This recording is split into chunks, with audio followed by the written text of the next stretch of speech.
Okay, so I don't know if this position is the best position for me to be filming. The angle is not quite, I don't know. And I have a chair in here in this direction. You cannot see it, but I do. And my foot is hitting the chair every time I try to move. So this is going to be fun. I have a feeling this is going to be fun. Hello beautiful bookworms, my name is Katrina and welcome to my channel. And today I am going to be doing a book haul. As you know, for the end of the month I always do one, but this one is a little bit smaller than the book hauls that I've been doing for the precise reason that, first of all, May is not my birthday month, so not an excuse to buy books, and second of all, you just couldn't, buying books is not always a priority in people's lives, and obviously I don't buy a lot of my books. I have a lot of people that gift me books, which is great, but even for those people, every single month gifting me books is complicated, and of course I will never dream to ask that of them, if you know what I mean. So I still have 5 things between mangas and books to actually show to you, so it's going to be a smaller book haul, but a great one nonetheless, as you are used to. Okay, that was kind of bragging. I do not want to brag. Let's just get into the haul, shall we? Okay, so the first one is a view that you are very, very used to on my channel, which is fairy tale, and as you can see over there, I am trying to complete the 63 volume collection of fairy tale. This is a manga about a guild of magicians and other guilds of magicians and friendship, bravery, and it has some other plot points that I do not want to reveal. Currently, I'm watching the animation, which is in its last season, and I am loving it. I swear to God that this season I have cried more than all of the seasons combined, and I did cry a lot in the other seasons, so it's getting messed up, but I am slowly but surely collecting all of the volumes. I have a lot of volumes dispersed throughout the series. I have 37, I have 14, I have 63. I have a lot of volumes dispersed, but this one was still missing in my collection, so I got it, and it is beautiful. This is by Hiromashima, and I absolutely love fairy tale. This next one was sort of a gift, and it is Human Echo Volume 15. And this is a gigantic ass book. And the problem with these series, I am actually doing them. Here is Fairy Tale.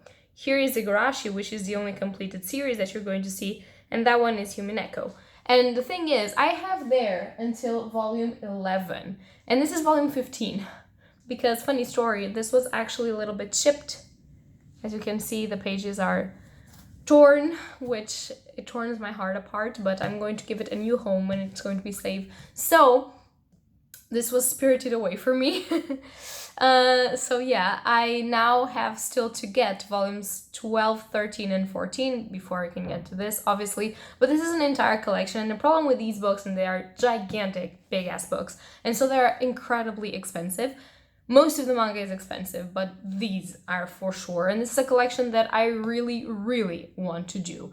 Is a very favorite of mine, Igarashi no Nako Koroni, which is the first sort of in this sort of series, the Nonako Koroni series, is one of my favorite manga / anime series of all time, and I absolutely love it. And so Human Echo for me is the second part of that series because some stuff intertwine, and I really want to do the series, but it's really complicated, so I'm really happy that I got one more that was missing. I believe they are currently on 16 or 17 volumes, and more to come out, obviously, so I have to pick up the pace, which is difficult when you have no money. I did not tell you what this is about, but this is a little bit difficult to understand, but basically the first premise of this is about these people that go into this island where the patriarch of the family announces that he's going to do like a treasure hunt, and the person that solves the riddle first will inherit all of his money, all of his inheritance. But this kind of takes a turn to the supernatural when Beatrice, a witch, is revealed, and she kind of gets into a competition with one of the members of the family, which is Battler, and Battler tells her that he does not believe that she exists, and hence, he does not believe that any of the magical occurrences that are happening happened. And she challenges him that if he wins, she will die and disappear. But if she wins, she will kill his entire family and she will make him her slave. So it's kind of a chess game a little gory chess game, but it's very interesting, very rational, very logical, and it has a lot of magic and it's very interesting. But I feel like the plot changed a little bit throughout all of the 16, 17 volumes, because I have seen some of the illustrations and some of the plot points for most of the arcs after the first ones, and I'm confused. So I'm pretty sure that that plot changes somewhat. And the last one is a graphic novel, and that is Yeah by Guilherme Petreca. Oh, I did not tell you the authors of the Human Echo series because there's a lot. There's the same author, which is what's his name? Jesus. Ryukishio07, and he's the author, the one that made the story. And then you have a lot of people that actually contribute with their drawings. The art changes between each of the arcs of the story, because the story has 16 or 17 volumes, but it has different arcs interspersing. So it's really complicated, but it's really enjoyable. So as I was saying, Yay by Guilherme Petreca. And basically this is the story of this dude, and he's so cute. And basically he's a young man, and he cannot speak. He can only say yeah. So he's named after that.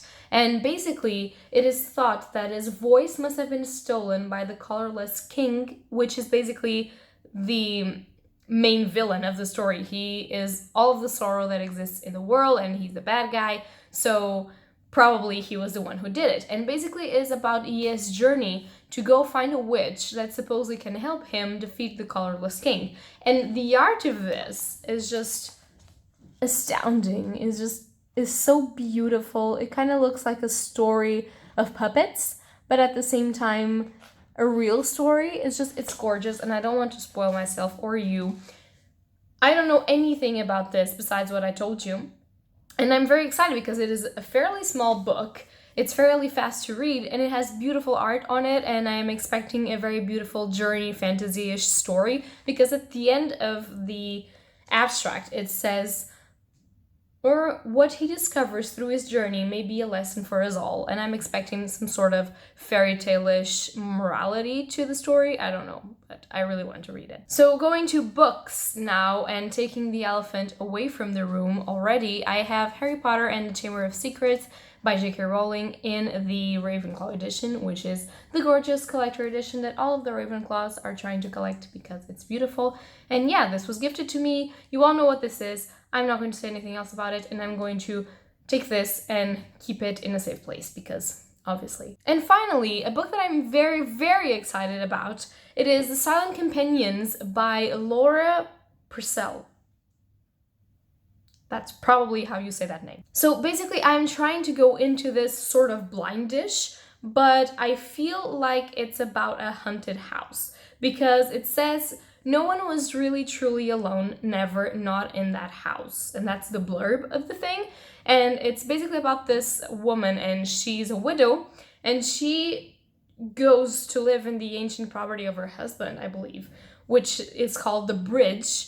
And she's pregnant, and she wants to just overcome her grief about the death of her husband, and she goes to the haunted, creepy, isolated as fuck house. I mean, who wouldn't, to be honest, I guess. So after that, there's this thing, I believe, with the villagers and with the servants of the house, that they are afraid of this portrait or something.